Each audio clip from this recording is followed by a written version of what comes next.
I've been hearing a lot of people talk about RFK's launch of his National Autism Registry, which is something that could have totally been prevented. But instead of looking at the actual verbiage of the Dobbs decision, everybody focused on abortion when really it was about the right to privacy in healthcare.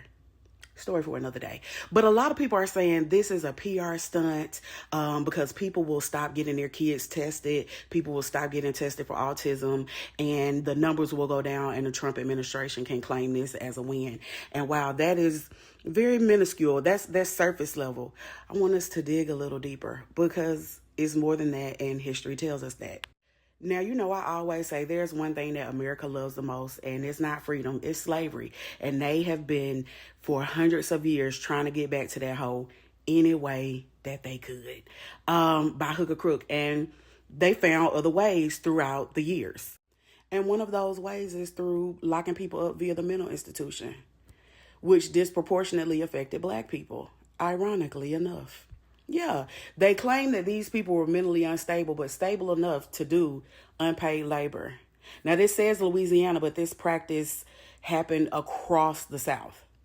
And that brings me to Arrington High, a journalist, Black man from Mississippi in the 60s. He spoke out about all the injustices that Black Mississippians were experiencing. And it's the 1960s, so you can imagine all of the backlash that he faced, the typical death threats, bullying, all of that. And then one day he got a little too big for his britches.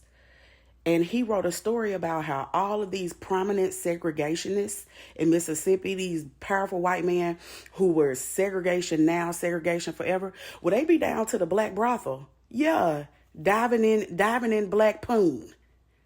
Oh, they said this nigga is definitely mentally insane, and they locked him up in a mental institution where he had to work the dairy farm.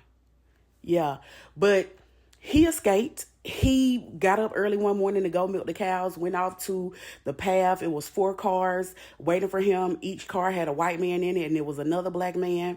He got in one car. They drove off the lot quietly, not to stir up dust.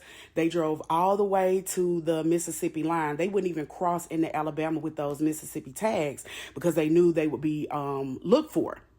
So he got out, same setup, 4 cars with Alabama tags, 4 white men, him and another Black man, and they drove him directly to a funeral home where he got in a casket, and they drilled holes and they shipped him to Chicago. This is not Henry Box Brown shipping himself to freedom from slavery. This is a U.S. citizen in the 1960s shipping themselves to safety. Black people have already been through this. It's not a PR stunt, it's preparation.